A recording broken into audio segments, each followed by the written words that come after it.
Chapter 5, Subaru Natsuki, the self-declared knight. Subaru learned of how the tale had proceeded in his absence thanks to Reinhard and Ferris, who had shown up together in the castle's waiting room. And so the munificent royal selection began, Ferris concluded. Sabawa, you're going to serve as Lady Emilia's knight, huh? Good luck to both of us. Ferris wrapped up his summary, but the sarcastic twist of the knife at the end was very sharp indeed. He'd been in the chamber from start to finish, surely he knew quite well what kind of mental state Subaru was in.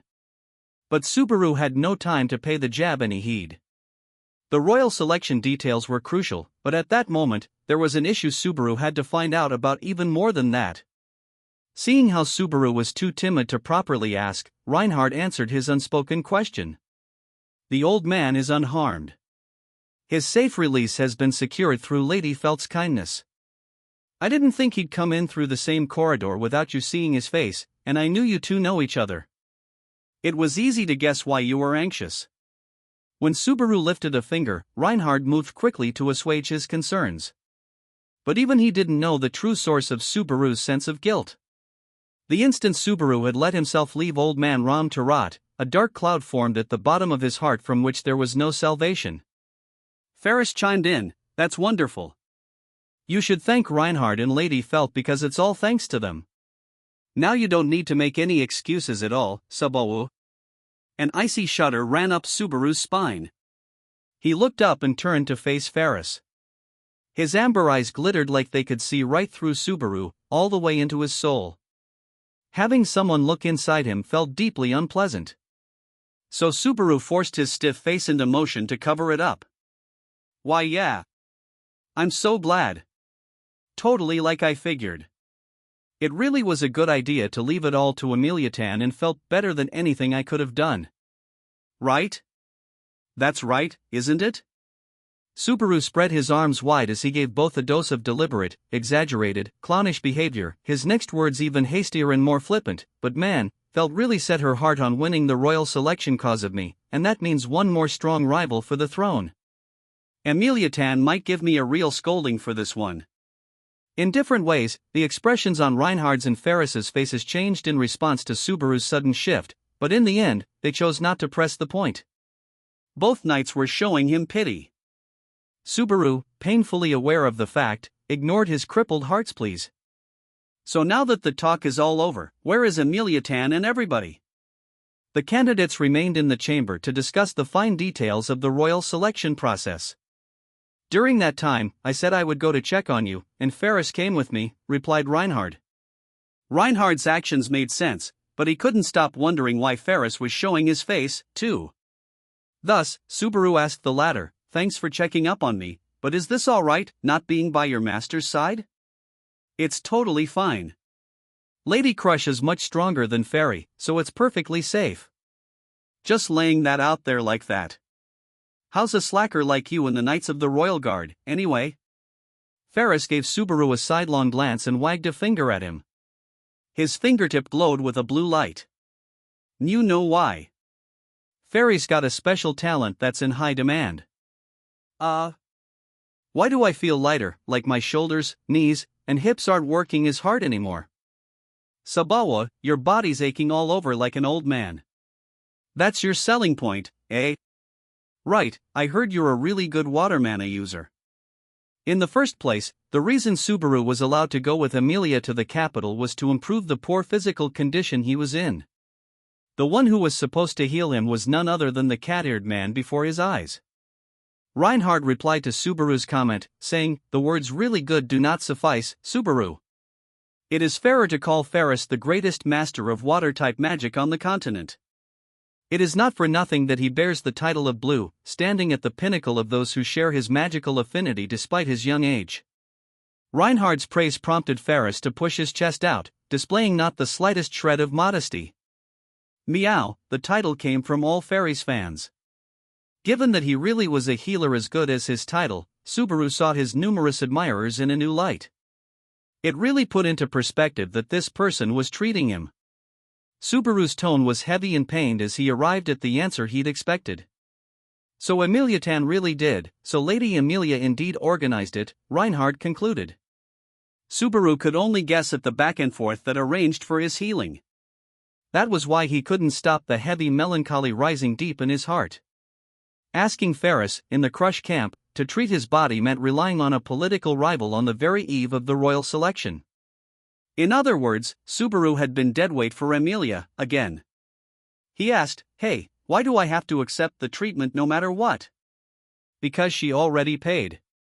If Ferry doesn't heal you, Subaru, it'll mean Lady Emilia went through all that effort for nothing. What's this payment? If it's just some object, you can hand it back. It's not an object, and once you know it you can't give it back. So Ferry has to say no to your request, Subaru. Shot down at point-blank range, Subaru could only put a hand to his forehead and cradle his head. Even though Subaru didn't want to be a liability, it seemed that was all he had been to Emilia. He wanted to help her. That was Subaru's whole reason for being there. It was the one and only reason that gave his existence there any meaning. A tranquil voice echoed through the waiting room. The speaker was neither Reinhard nor Ferris, but a man with refined features leaning against the open door, Julius. If you curse your own lack of strength so much, I believe you have one choice you can make. Subaru's face shot up like it had been slapped. What? Oh, it's you. Subaru scowled with resentment. Julius received his gaze with a calm, composed look. I would rather you did not make such a disagreeable expression. I did not expect a warm welcome, but letting your emotions get the better of you, the better of me. So what? It brings the character of those who stand with you into question. Strive to remember this. Ugh. Subaru's throat constricted with anger. It wasn't the words themselves, but the sensitive places they jabbed. He maintained his silence as Julius strode past him toward an open window. Now, I suppose you wanted to ask me what I am doing here? The knight turned his back, surveying the grounds beyond the palace, narrowing his eyes as a breeze blew. Naturally, I came to see you. I would like you to accompany me for a brief time. How about it? Julius asked with a wave of his hand. The man's sharp gaze even then implied this was not some friendly suggestion. Just so you know, I'd never say yes to something like that, not knowing the place or what it's for, even on 1 hour's sleep. The place is the parade square. The objective. Yes. In response to Subaru's seemingly casual but extremely biting words, Julius looked down in apparent thought. Then, with an arrogant smile, he spoke with as much venom as Subaru had. How about teaching you a lesson or two about reality? Some 10 minutes after that precariously sarcastic exchange, Subaru was standing atop tightly packed, sandy soil. They'd moved from the waiting room of the castle to the knight's garrison adjacent to the castle. The tamped-down reddish training ground was ringed by stout walls that gave off a strong sense of the place's history. The area was perhaps half the size of a high school campus, providing plenty of space for running around and crossing swords. Subaru tested his footing, then casually began stretching. Reinhard, standing at the entrance of the parade grounds, tried to get Julius to relent. Julius, you should stop this. It isn't like you. The expression on his face was not one of haste or anger, but pure concern for Subaru's well-being. He continued, I accept it was a petty thing for him to say, but it was nothing that couldn't be settled by a retraction. Normally, you would judge as much yourself, no? That is precisely so, my good Reinhard. Normally, I would. Julius was removing the ceremonial decorations from his Knights of the Royal Guard uniform one by one as he looked back at Reinhard, his eyes betraying no emotion.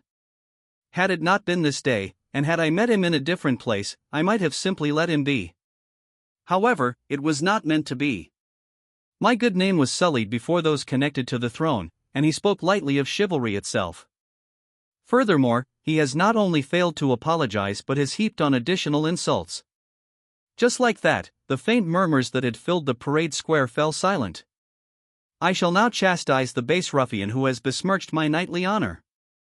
Any objections? Abruptly, a wordless typhoon roared through the air over the training grounds.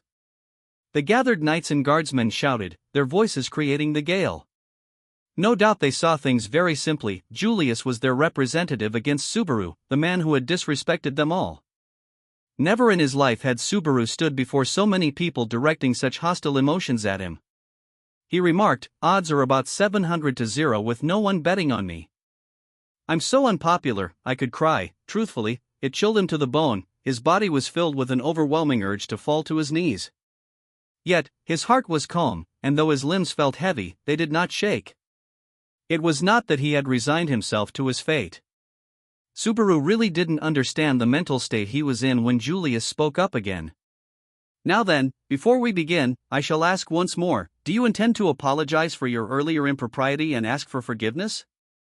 If you make a full apology for your repeated transgressions here and now, I shall pardon you." Repeated transgressions, huh? I can't think of any. And apologize how? Put your forehead to the ground with tears in your eyes. Or, if you find it more fitting, roll onto the ground and show me your belly to curry favor like the good lapdog you are. Neither choice is very elegant, so if you don't mind, I'll pass on both. No doubt he'd never expected Subaru to accept. "I see," Julius murmured to himself curtly as he finally handed his knight's sword to one of his fellows standing beside him. He accepted a pair of wooden swords in its place. Properly speaking, it would not be strange for a man to cut you down for your foul tongue. However, you are Lady Emilia's vassal, whether she desires it or not. Accordingly, I shall face you using these wooden wasters. Any objections?" asked Julius's eyes. Subaru answered with a curt wave of his hand, signaling there was no problem. Concluding that his opponent had accepted from his gestures and expression, Julius nodded. "The referee shall be Ferris." Julius glanced sideways at him, while Ferris casually lifted up his palm and waved back. Sure, Sawyer. He'd easily accepted the role of referee. There was no way to know what he thought on the inside. Unlike Reinhardt's hope to put a stop to this, Ferris seemed all too eager to get things underway. "Have at it, you two. No matter what horrible wounds you suffer, Ferry can patch you up as long as you don't actually die, Saboa, so good luck." "Why say that to just me? Worry about the other guy, geez." "Meow, what strong resolve. Hear that, everyone? All right, 1, mew, 3. Turning to the onlookers, Ferris raised both hands high and brought them down.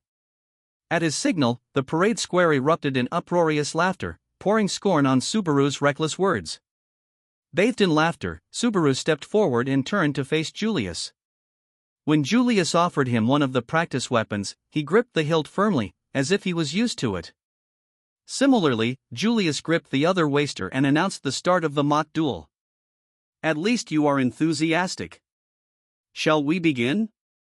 Subaru, his skin crackling with the electric energy of the audience, poised the wooden sword and pulled back, then twirled the waster in his hand around as he complained, "Time out. The feel of this doesn't seem right." "Is that so?" "I do not think they differ much, but you may use this one if you prefer." Sorry. I'm a child of the modern era, so I don't want to use something that doesn't feel right." As he spoke, he accepted the wooden sword Julius offered with one hand. In its place, he offered Julius the sword handed to him just earlier. Oops. Subaru's hand let the wooden sword go a moment before Julius's fingers could take it. Naturally, gravity caused the waster to fall. Julius instantly bent forward as his hand chased after it. The knight, his body curved forward, had lost his height advantage over Subaru. Poof. Subaru stepped forward and flipped the waster in his hand from down to up, aiming squarely at the tip of Julius's chin. Simultaneously, his left hand thrust straight forward, tossing the sand he'd covertly picked up during his warm-up exercises toward Julius's eyes, a classic blinding, two-step surprise attack. Got him now, thought Subaru, smiling with malicious satisfaction at his little trick. The next moment, he heard a voice right against his ear. "It seems that you truly have no shame. It must make the vulgarity easy to come by." Simultaneously, a blow struck Subaru. He felt a sharp, hard jab right to the solar plexus. The shock to his torso shuddered through the rest of his body. He felt weightless. Just after his feet left the ground, his face slammed hard into the earth. Sandy dirt smeared his face, mixed with vomit forced out by the blow to his solar plexus. Pain and heat struck his brain with equal force. The next moment, the parade square erupted in boisterous cheers at how Subaru, the fool who did not know his place, received what he deserved. The boy curled into himself on the ground as the pain caught up, screaming into the sky above the parade square. Higher, higher. Farther, farther. Reporting. Currently, Sir Julius and Lady Amelia's vassal, Sir Subaru Natsuki, are engaged in mock combat with wasters in the parade square. Eh? Upon hearing the guard's report, Amelia's thoughts slipped out in a breathless whisper. Stay calm, stay composed, the voice inside her kept saying. She didn't know what it meant. Why would they be doing such a... The parade ground, you mean the Knights building next to the royal palace, right? Julius and Subaru are brawling there? Amelia could not conceal her bewilderment. The guard, however, could not let one part go uncorrected. Pardon me, but it is a mock combat. It is no brawl arising out of a personal grudge, but a matter of Sir Julius's honor. His manner, on the verge of open disrespect, shook Amelia all the more deeply. She thought back to the war of words between Subaru and Julius in the throne room. Neither had a good impression of the other, and if that was the reason for a private duel. Anyway, I need to stop this immediately. Lead me to this parade square. Amelia was about to rush off to the square to talk some sense into them when a high-pitched voice interceded, Anastasia's. I think you ought to let them be. When Amelia turned, she saw that Anastasia had raised a hand, gathering attention on her. Having moved from the throne room to a conference room, the candidates were seated, with their associates at their side. Naturally, everyone else had heard the report as well. Anastasia continued, I want to make sure of something. Who proposed this mock combat? The guard replied, I understand that Sir Julius did. However, because Sir Subaru Natsuki accepted, we are in the present situation. Anastasia gave the guard's reply a generous nod before looking back at Amelia. That's fine, that's fine. I just needed to know it was Julius's idea. Since Julius started it, I'm against stopping it. Anastasia's reply put her squarely at odds with Amelia. Your knight and my friend, are clashing. Aren't you worried? Worried? About what? That Julius might go too far and make me pay to heal your boy? Anastasia tilted her head a little as she replied, looking mystified. Amelia was at a loss for words. In the half-elf's place, Priscilla poked a small smile out from behind her fan. Certainly. From what I saw, he is an incorrigible fool. I imagine he is having his face rubbed into the dirt for a second time today out of excessive stubbornness. Anastasia added, perhaps. Back in the hall, he had some nerve. Makes you want to look up to him, since someone probably threw him across the room. The ill-natured smiles the two were trading left Amelia unable to believe her eyes, her voice quivering. Don't you have anything else to say? But only adding to her shock, Crush broke her silence and announced her own opposition to Amelia's view. If Amelia's vassal had requested a duel, I would agree that it is correct to stop them. However, since it is Sir Julius who requested it, and Amelia's vassal who accepted, I believe stopping them is a mistake. Why? I mean, Subaru isn't if you do not understand, no explanation shall suffice. Besides, though his temper was quick, this is a necessary thing.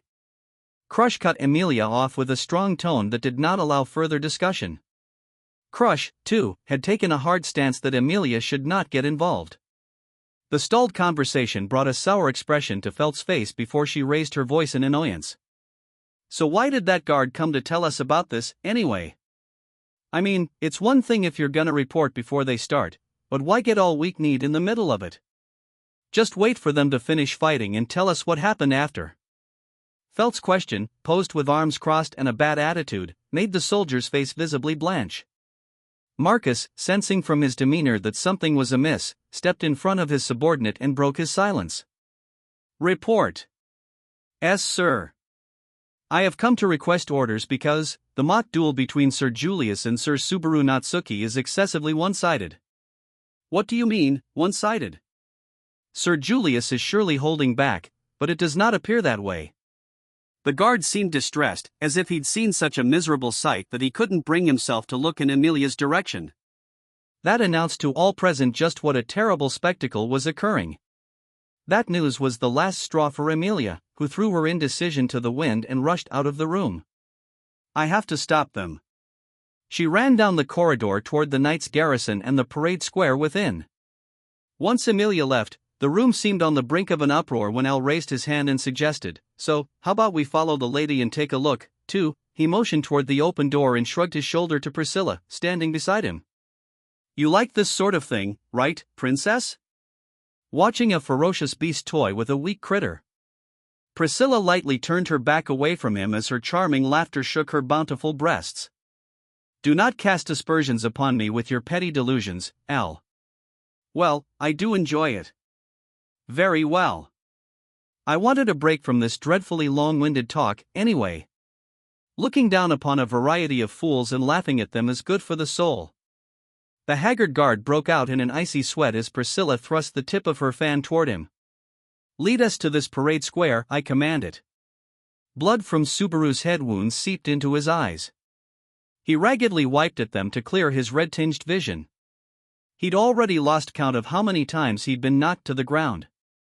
His left eye was already swollen shut. He tasted too much blood to tell if it was just his lip, or if the inside of his mouth was cut, too. He didn't really feel the pain.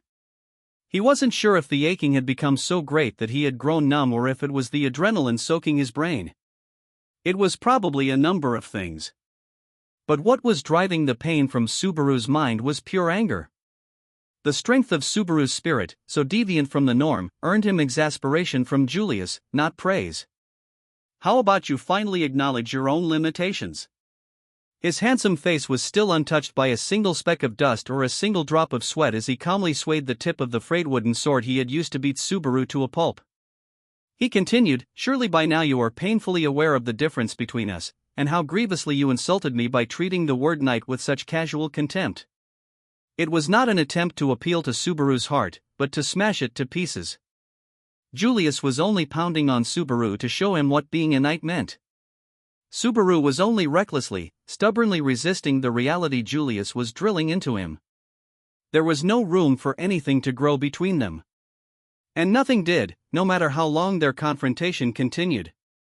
Julius said to him, "I believe going any further may put your life in jeopardy. Like this much is gonna kill someone. Don't talk about it like you know. You sound as if you have prior experience." "I know more about it than any man in this world." Since Subaru had set foot upon that land, he had perished a total of 7 times. There was no one in that whole, wide world that had faced death as many times as Subaru. People used words like hurts enough to die, mortified enough to die, enough to die, enough to die, but he knew that people did not die of these things. Shaking his cut, throbbing head, Subaru sluggishly lifted up his weapon, raising his voice as well. The instant he brought Julius into range, the tip of his wooden sword cried out as he raised it for a swing, "There is no beauty in you." A moment before Subaru was about to unleash a downward strike, a blow struck his right wrist, his sword hand. The sharp smack sent his wooden sword flying, and Subaru's eyes instinctively followed it. The next moment, he was bowled over by another blow to the solar plexus. His breath caught, and, unable to break the fall whatsoever, Subaru rolled onto the ground, the earth and sky trading places about 5 times before he ended up flat on his back, arms and legs spread wide. Subaru literally coughed up blood. The knights and guards were still gathered to watch Subaru's public whipping at Julius's hands. But there were no cheers any longer. Subaru was the villain who had belittled the very nature of knights at the royal selection that would determine the kingdom's future. And so, Julius rose to represent the knights of the royal guard and rebuke him, making him taste pain until he apologized. That was the scene they had come expecting to see. Indeed, when it had begun, they cheered heartily in delight, or laughed in mockery at Subaru's pathetic display, unreservedly supporting their comrade, Julius. What had changed was that everyone now understood this was a beating, and nothing more. There was a vast, yawning chasm in ability between Julius and Subaru. Unskilled in attack and wide open in defense, the boy was knocked down over and over. At first, derisive laughter rang out each time he went down. The exasperated sighs began when the number exceeded 10. By the time people had lost count, everyone wanted to avert their eyes. Just ended already, they thought. Anyone could see who had won and who had lost. They had learned all over again that knights were superior. Beyond that, this was a meaningless dispute. But Julius continued to beat Subaru and showed absolutely no sign of relenting. As referee, Ferris had the authority to stop the fight at any time, but made no sign of stopping, regardless of how hurt or injured Subaru became. And Subaru himself betrayed the knight's hopes, standing up again. Everyone understood. This no longer held any meaning, any significance. It was nothing more than a pathetic display of senseless stubbornness. Therefore, in the end, it was the least they could do to watch Subaru be bull-headed to the bitter end. They did not leave, because those who watched the spectacle unfold had become part of it, and shared responsibility for it. Subaru's quivering upper body sat up before the eyes of the knightly onlookers. He picked up the waster that had fallen beside him, using it as a crutch to prop himself up. He coughed violently, spewing a large volume of blood. The somber sight confirmed everyone's thoughts. As if by nature, they understood the next exchange would be the final blow in this pointless dispute. One more hit and I'm done. Funnily enough, Subaru had managed to reach the same conclusion as the onlookers watching his absurdity. But he no longer cared about what anyone saw. Inside Subaru, there was no one but him and Julius. He wouldn't get up after the next blow. Even if Subaru's sword miraculously made contact, Subaru would be unable to continue. Why challenge him, then? If the end result would be the same either way, why even try? He couldn't see the answer. He had lost his original reason for starting the fight, filled purely with hatred for Julius standing nonchalantly in his swollen field of vision.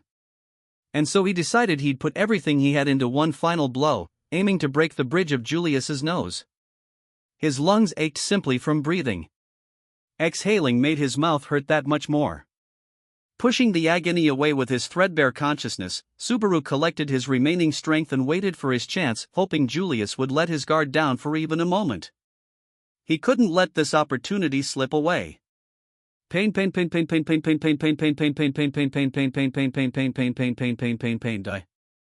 Julius's gaze seemed to drift for an instant.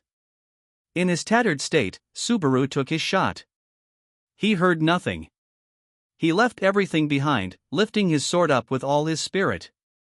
Julius, having taken his attention ever so slightly off Subaru, hadn't reacted yet.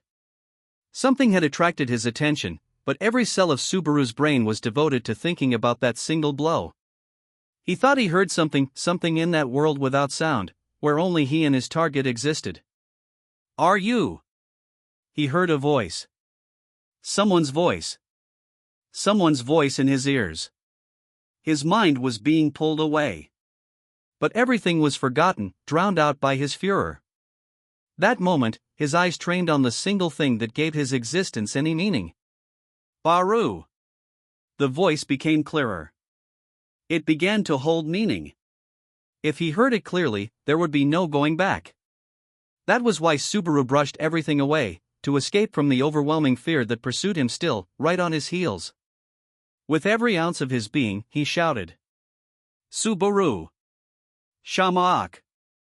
Betraying the clear Azabel voice in his ears, Subaru chanted the incantation at the top of his lungs. A black cloud erupted, dyeing the reddish-brown soil of the parade square black, blotting out everything. A realm of oblivion unfolded. Within it, Subaru rushed forward, shouting in his guttural voice. In this space where reason held no sway, his brain commanded his arms to swing down. The dark cloud swallowed the limbs stretching in front of him, ignoring all else to do as they were commanded, so that the tip of something might reach. "So this is your secret weapon, then?" Clear as day, Subaru heard the voice in a world that should be soundless.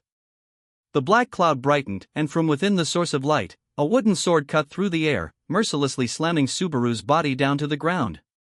The voice flitting his way from above sounded surprised rather than hurt.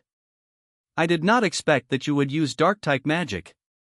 I admit you caught me by surprise." Subaru, lying on the ground with his limbs splayed, gazed up at the sky in a daze as he faced reality head-on. "However, your training is deficient. Such low-level magic can only work on someone of lower ability than you, or perhaps an unintelligent beast." Such a plan would not work against a single knight of the royal guard. The voice seemed to carry pity. Pity that crushed Subaru's heart and told him to give up on everything. He had thought he could change his situation. He thought that even he could accomplish something. You are irredeemably powerless. You have no place by her side. Those words, at least, he wished to refute words that denied that his life held any meaning. Subaru moved his neck to glare at the man, trying to get him to at least take that part back. But instead, he caught a glimpse of the silver-haired girl with violet eyes. She was leaning over a terrace on a floor midway up the royal palace wall that overlooked the parade square. Behind her were girls he recognized, each one coldly surveying the results. The thoughts behind her blanched face no longer mattered. Subaru no longer cared what anyone at all thought of him. Or rather, that would have been true if the person standing there hadn't been the absolutely last person in the entire world he wanted to see him in this state. Inside him, Subaru heard a sound like a thread snapping. That was the last thing he knew before his consciousness began fading far, far away. With his mind, distinct until that point, cut loose, the world quickly lost its color. This time, Subaru's mind truly left anything and everything behind as it plunged to the bottom of the abyss. Subaru. He thought he heard a murmur he should have been unable to. Then, it vanished along with the rest. When Subaru awoke, his brows furrowed as he stared up at an unfamiliar ceiling. To Subaru, who usually woke up more quickly than he liked, the brief period of mental vagueness between sleep and fully waking was precious time. For several seconds, Subaru immersed himself in this boundless, nebulous state as his mind groped for its memories, such as what he'd done before sleeping, what that place was. Subaru felt his temple throb painfully. That ache brought everything rushing back. He remembered the disgrace he had endured before he ended up where he slept. He raised a hand to his forehead, but his eyes were drawn in by the discovery of a serious scar near his wrist that he didn't remember. He immediately realized it bore the traces of healing magic. And that he could feel the traces of wounds on his body meant I didn't die. Touching his presumably cracked forehead and most likely fractured wrist, he let out a sigh, lamenting that the healing had removed all physical pain. If not for the smoldering feeling of humiliation in his chest, he'd almost think the whole thing had never happened.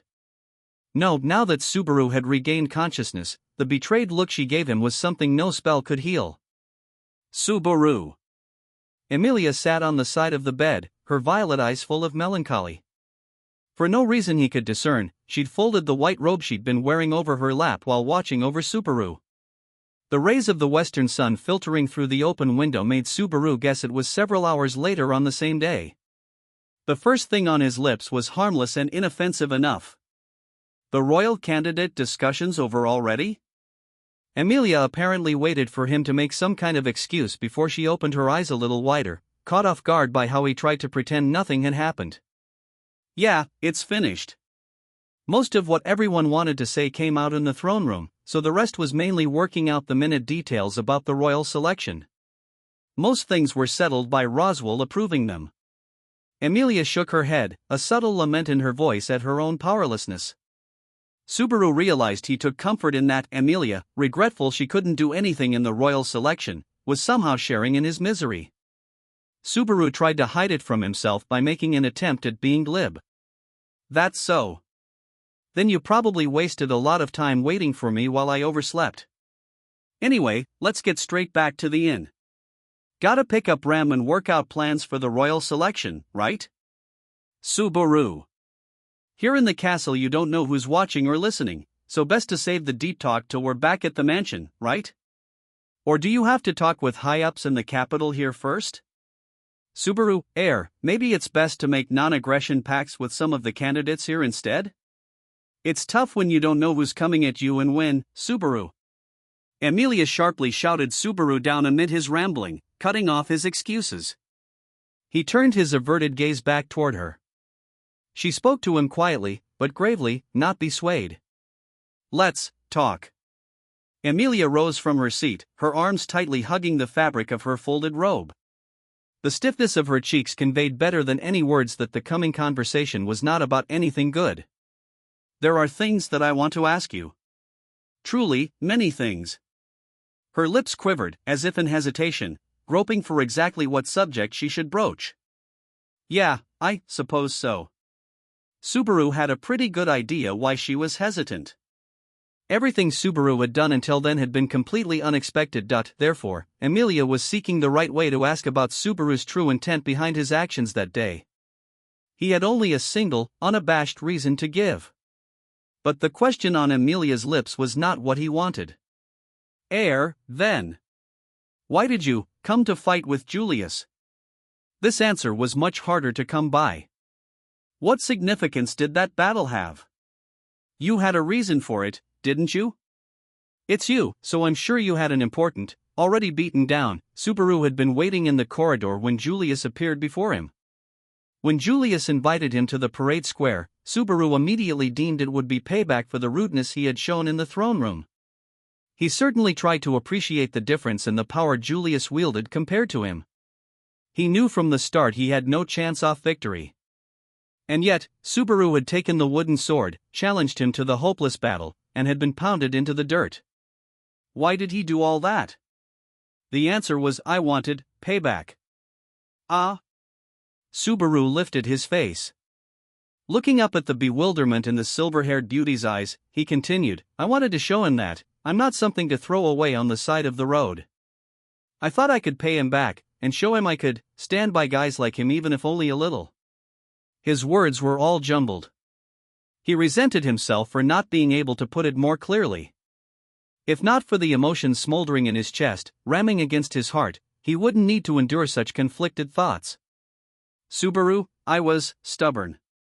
I hated him. For saying I'm disgraceful, powerless, how I'm in the way, how I'm not worthy of you, how he tried to push me away from you. So I took him on. He figured the last one was the straw that broke the camel's back. Yes, Julius had been sternly rebuking Subaru, telling him he wasn't worthy of Emilia. But he didn't even have to say that. Subaru himself knew that more than anyone. To gloss that over, he had desperately worn a mask, feigning ignorance, but that man had easily called his bluff. So unable to forgive him, Subaru had taken him on, leading to the inevitable result. The boy's listless reply, spoken with a hung head, made Emilia's breath catch a little. That's why you. No doubt it was not the concrete reply she had been searching for. Whatever lofty ideals she had held onto, the truth behind Subaru's banal stubbornness betrayed them. Subaru listened to the trace of disappointment slip past her lips. Emilia, you, her quivering words had scolded the powerless feeling Subaru into a confession. Emilia hadn't intended to do it. She did not understand how cruel and relentless her act was. That was why, as Subaru spoke with a frail voice, he was unable to even look at her. You just don't understand. That was what he said. The moment he said it, Subaru realized he'd been lashing out. To deny that someone understood was the worst kind of excuse, cutting off that person from your heart. Subaru was unable to keep his face raised when he heard a breathless-sounding voice. You're right. Her agreement, spoken almost like a sigh, made it sound like she grasped what he had said, that she was agreeing not to push the issue any further. Her reaction made Subaru's shoulders ease with a sense of relief. That was when she said, Tomorrow, Roswell and I will be returning to the mansion. You will remain in the royal capital to focus on medical treatment. Subaru couldn't make sense of her words, huh? When he tilted his head in confusion, Emilia strove to hide her heavy emotion as she turned toward him. That's what we agreed to in the first place, yes. You came to the royal capital so that your depleted gate can be healed. Ferris agreed, so you will be healed by him, then recuperate. Wait a minute. Emilia stated the plans for Subaru at a rapid clip. While staying in the capital, you will be in Ferris's, or rather, Lady Crush of the House of Karsten's care. Rem will be staying with you, so you won't need to worry about a thing. Subaru, realizing that his intent had been completely missed, called out to her in a desperate voice. I said wait. His fingertips immediately reached out, taking hold of her sleeve as if that would stop her from pulling away. Why are you, all of a sudden, in reply to Subaru's frail voice, Emilia looked away as she said, You push yourself too far when you're around me. Don't you? Subaru held his breath at her words. Emilia's expression was unreadable. He strained, trying to get her to look at him. You don't have to put it like that. I'm not wrong, am I? It was like that when we first met, and like that at the mansion. And it was like that today. All of it's because you were together with me, wasn't it? Her way of speaking was thick with discontent. Faced with negativity and cynicism that was all too out of character for Emilia, Subaru could only shake his head. That's not what I was trying to say. I just did those things, because I wanted to give you something, for me? When she echoed his words back, Subaru sent a determined nod back her way. He had earnestly struggled against destiny for Emilia's sake, and hers alone. It was that feeling, above all others, that he wanted her to understand. That was why the next words out of her mouth left Subaru in complete shock. It was all for your own benefit, wasn't it? Beyond the silence, Subaru's brain was a complete blank. He didn't know what to say. He didn't know what he wanted to say. I just wanted to give you sadness? Suffering? Regret? Anger? Sorrow? I want to give you happiness. I want to help you get what you desire. I want to protect you from everything that makes you sad. Those were the pure feelings Subaru had for Emilia that formed the foundation of his every deed. He had acted in the belief that his efforts would convey his feelings stronger than any words. But that had been his conceited assumption, made without any consideration for other people's feelings. MFF. The dazed Subaru yelped in surprise at the sudden impact of soft fabric on his face. When he immediately pulled the material away, he realized it was the white robe with an embroidered hawk that Emilia had been holding in her hands and that she had struck him with it. But he couldn't associate Emilia with such a violent action. Even if he accepted that, logically, Emilia had thrown it at him, he could not emotionally accept it.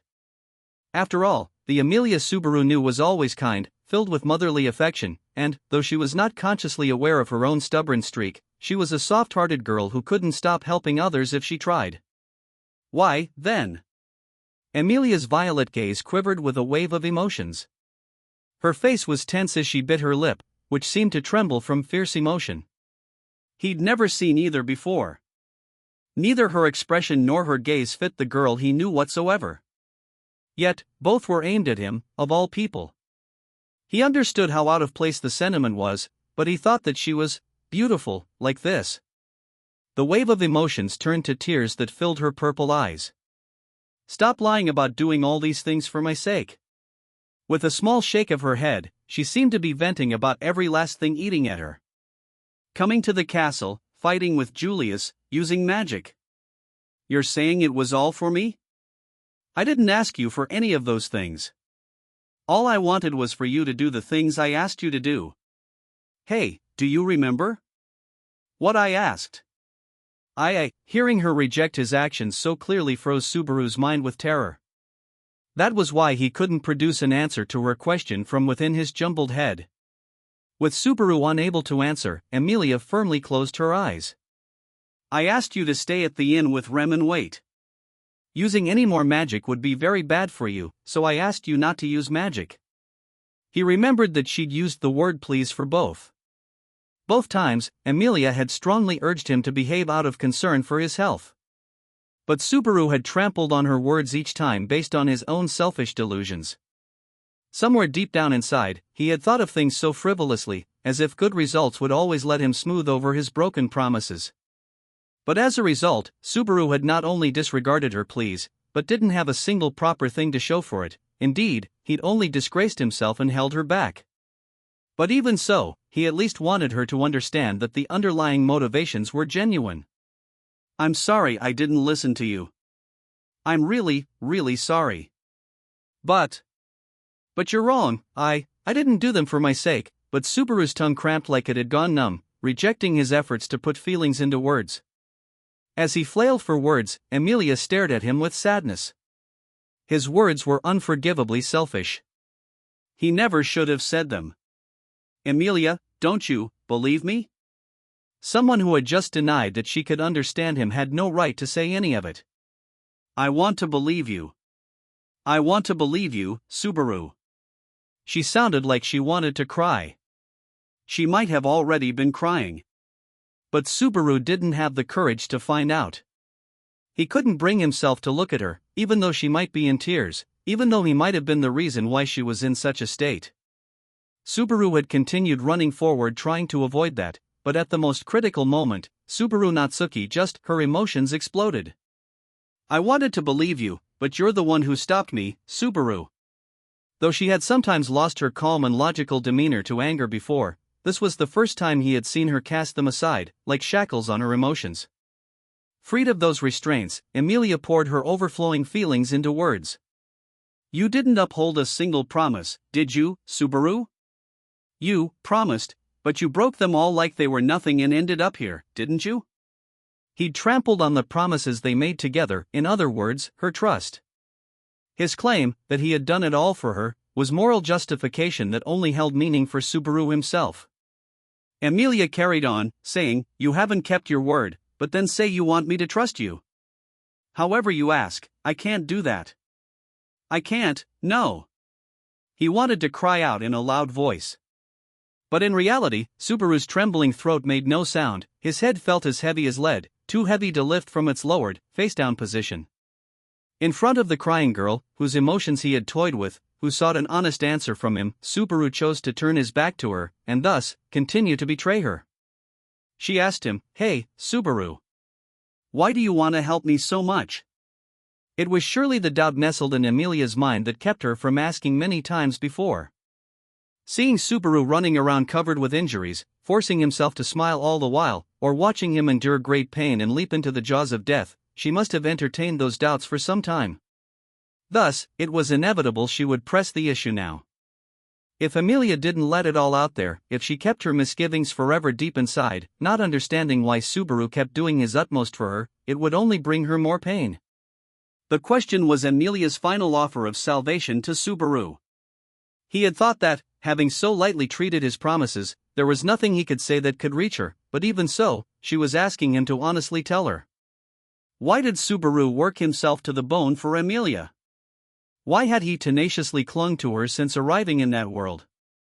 I want to do everything I can to help you because you saved me. I saved you. That's right. When he had been suddenly invited into another world, he was at a complete loss, not knowing right from left, with unavoidable violence threatening him. For all he knew, that world would have been the end of him. He continued, I don't think you understand how much you helped me. But that saved me more than words can express. What Emilia had saved back then was not his life, but Subaru himself. It didn't start with Subaru. The first time, it was Emilia who did the saving. Everything he'd done since was nothing more than repaying her for what she had given him. Subaru, I don't understand, that can't be helped. But it's true. You saved me. That's why I tried to pay back the favor, but now, it's not just that, were the words that should have followed.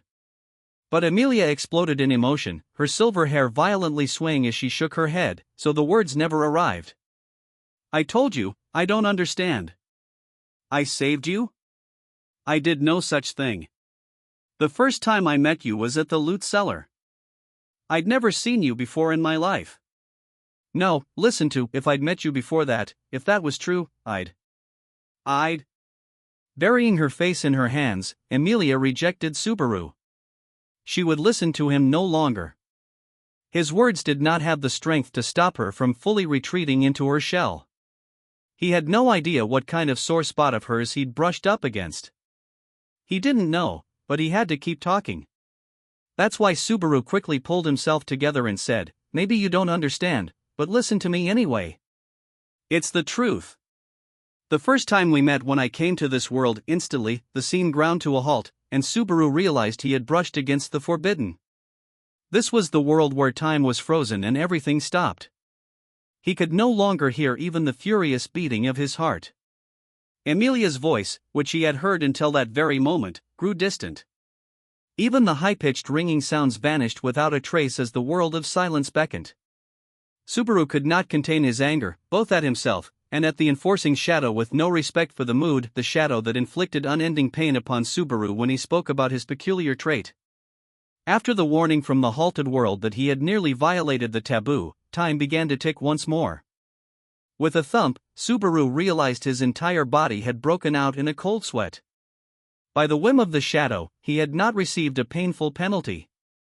He remembered that if he kept talking like he had just been about to, the shadow would mercilessly torture his heart in the frozen world.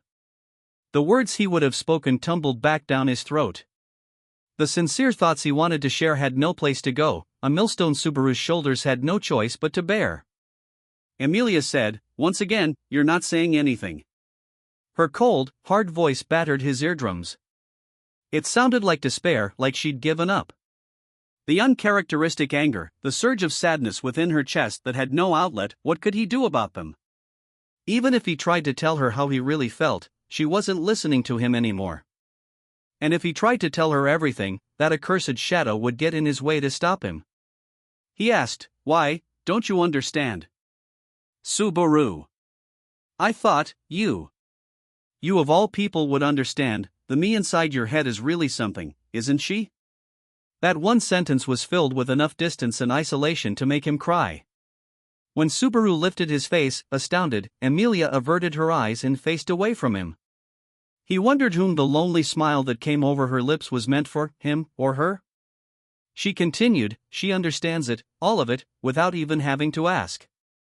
Your pain, your sadness, your anger, she feels all of them as her own." "Ha! If you don't say it, I can't understand, Subaru." He'd been rejected. He'd been smashed to bits. His illusion crumbled into dust. The one thing he truly thought he could believe in since falling into that world vanished. He'd risked his life, endured the pain of being bitten all over, wiped away his tears and surpassed them, all to continue to protect the idol he had erected in his mind. And so, his arbitrary utopia, one that had never existed, crumbled without a sound. His lips quivered. His eyes were hot inside. His tongue was twitching. His heartbeats were so fierce he could hear them. "Everything I've done," he lifted up his face and met Emilia's violet eyes. They were filled only with sadness. When he saw his own face reflected there, it was truly pitiful and beyond salvation. He raised up his shrill voice in anger, so much that the room seemed to shake with it. "You got this far because of me, didn't you? Like at the loot cellar when your crest got stolen. I saved you from that uber-dangerous serial killer. I put my body on the line. All because you're important to me." His fingertips trembled as they gripped the sheets. His nails dug into his palm and slowly drew blood. He continued, enumerating every deed to his credit that he could think of as he tried to chase after her shadow, far in the distance. "Like at the mansion. I barely hung on there. My skull got cracked, my head went flying, but everyone in the village got saved anyway, didn't they? And things turned out the best way possible with Ram and Rem, I'm sure of it. That's because I was there, right?" The fact that he had saved everyone at the loot cellar, and at the mansion, all that had been possible because of him. These were the deeds Subaru ought to be proud of, and rewarded for. He'd come that far. He'd done so much. He added, "You have to owe me something for everything I've done for you." He shouted because the meaning of all his actions, and the thoughts behind them, had been refuted. Subaru's vainglorious search for praise, his gnawing desire for satisfaction, and his egotistical wish to be wanted, had been the unconscious extremes that had led him down his path. And all were summed up in a single, defining word. With a halting, shaky voice, Emilia said to Subaru, who was breathing roughly with sweat on his brow, "Right." Her words had a tone of acceptance, of resignation, of resolve. In other words, it was the end. "Subaru, I owe you a huge, incredible debt for many things you've done, so, yeah, that's right. That's why so I'll repay it all to you. Then we can end this."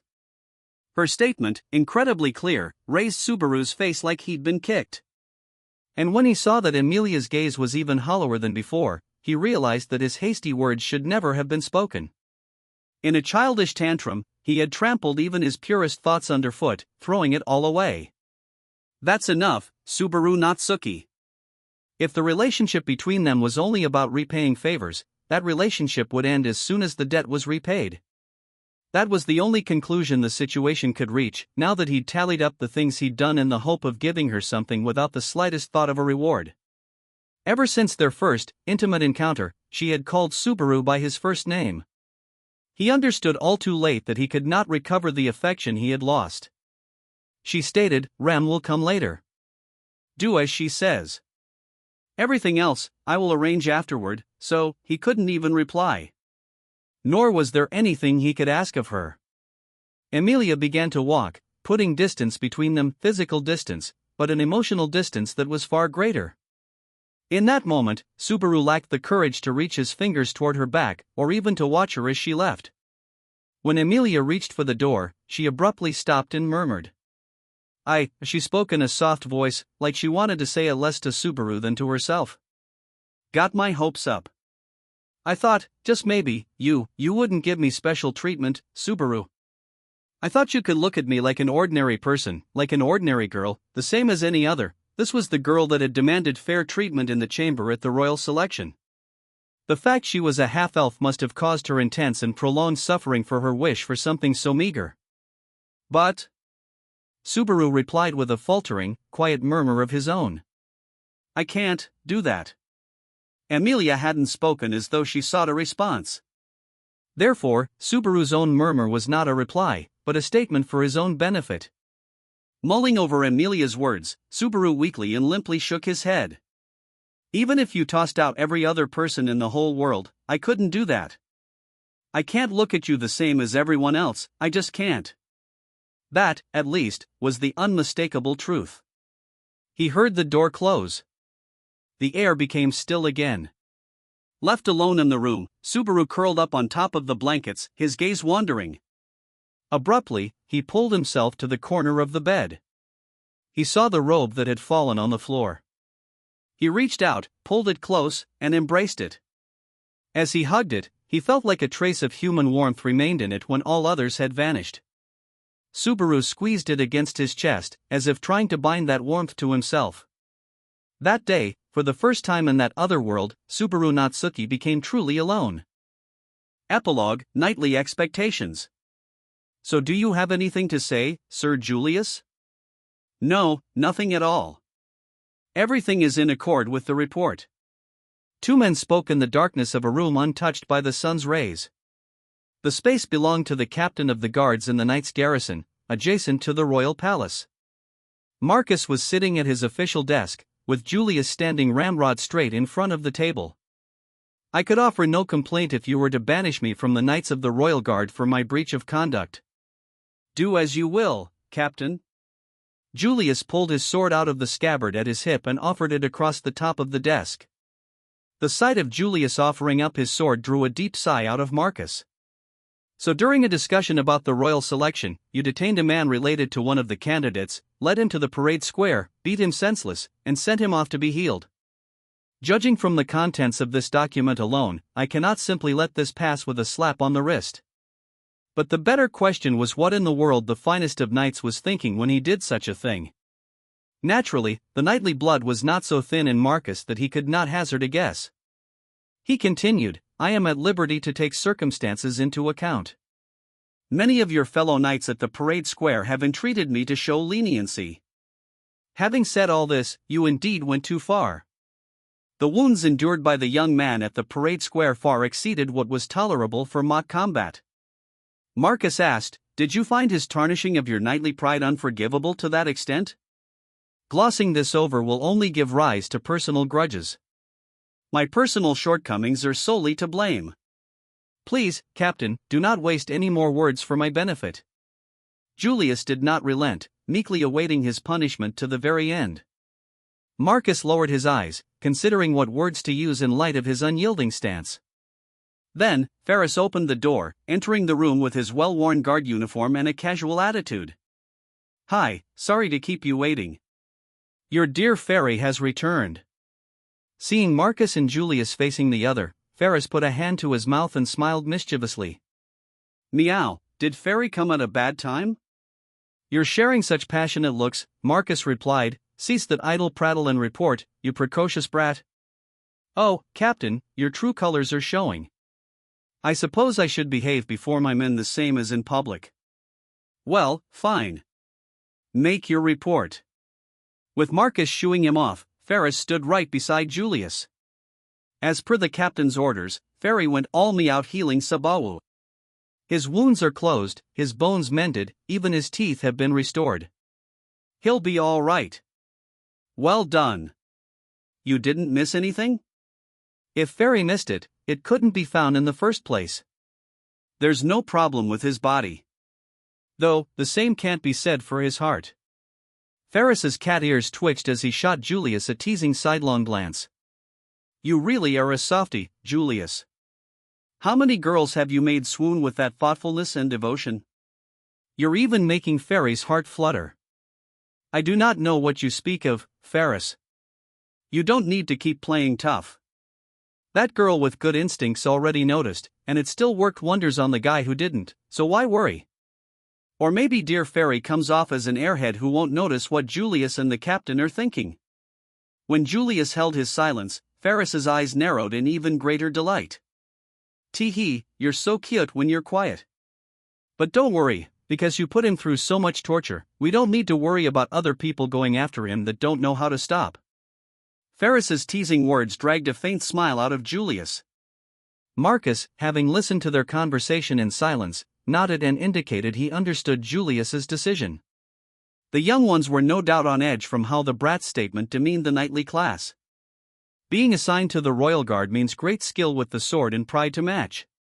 The knights' discontent, created by Subaru's conduct at the Royal Selection Conference, had been in search of a place to explode. Marcus continued, had someone else run off and started a confrontation, the lad might well have lost his life for his insolence. Ferris picked up where Marcus left off and pointed out what Julius had concluded. So a knight had to smack Subaru around before that could happen. If it wasn't for Julius, Ferry might have had to take care of it, Julius explained, it's using the right person for the right job. We can't have you becoming his enemy when you have to heal him. Besides, it seemed more natural if I was the one to do it. I could also say, I was confident that I could pull it off the best. Marcus commented, it was no doubt correct to leave a weaker opponent to Julius's hands. Practice with your sword more often, why don't you? No. Swinging swords around makes you all sweaty and gives you calluses. Meow, Ferry could never show these pearly white palms to Lady Crush again. Marcus, seeing Ferris so casually brushing off his captain's commands, sighed with a resigned look. Sir Julius Jaculius, this is your punishment. For 5 days, you are suspended from your duties and forbidden to enter the garrison or enter the royal palace. I shall retain your sword until that time has passed. As you command. Julius, closing his eyes as if digesting the stated punishment, handed Marcus his knight's sword. Marcus, accepting the weapon that was the very symbol of his pride as a knight, quietly shook his head. Sorry. Properly speaking, this was not a burden you should have had to bear. Julius rebutted, Captain, you always strive for the best possible outcome. The Knights of the Royal Guard were once disbanded, but today, they boast the strongest and most gallant of men because of you. Ferris chimed in, that's right. Ferry would never say this to anyone besides Lady Crush, but have more confidence in yourself, Captain. Marcus bluntly replied, if you're going to say things like that, put on a proper man's clothes.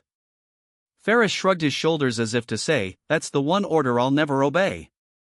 Marcus laid Julius's sword on top of the table with care before sitting back down in his chair. The matter is concluded. There are other duties I must attend to. Dismissed.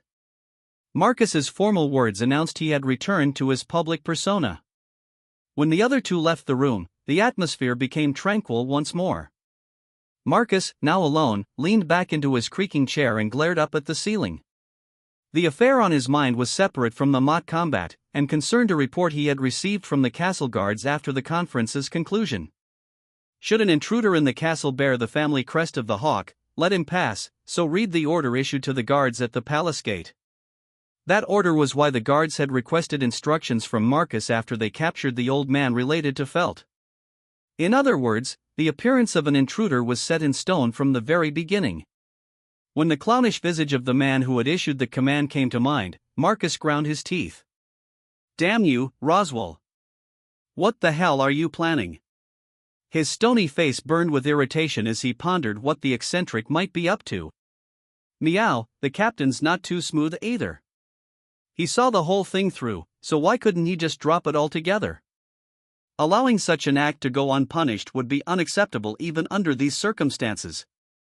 I wouldn't wish for that, either.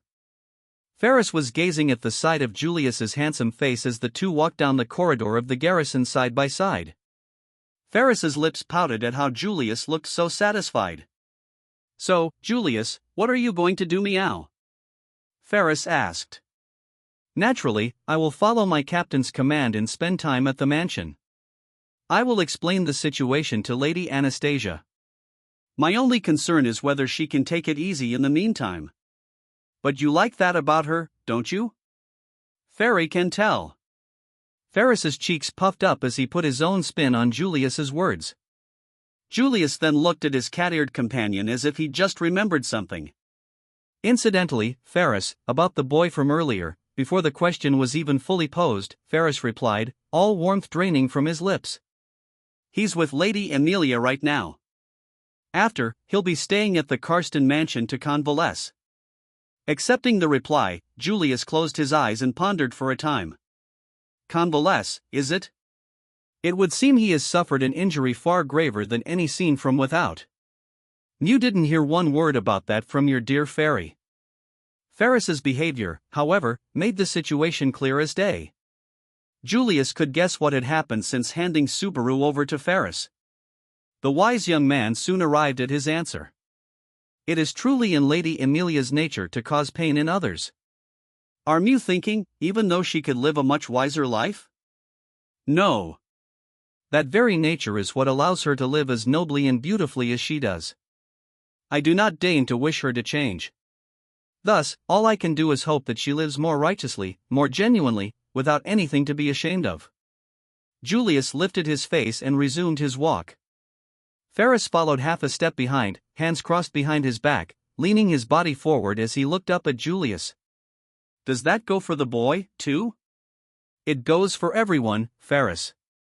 It is for that very reason I wield a sword. He will probably break, thought Julius. If he was going to breaking him then and there would be a mercy. But if all that was not enough to break him, then it would not be such a bad thing to trade swords with a fool full of idealism once more. Well, even if that's what you think, Julius, Sabawa might not want to do that again after the public beating you gave him. Hey, what is it? Lots of things came together to cause that duel, but he got on your nerves just a little, didn't he? With Ferris's words seeming meant to test him, Julius stopped and looked over.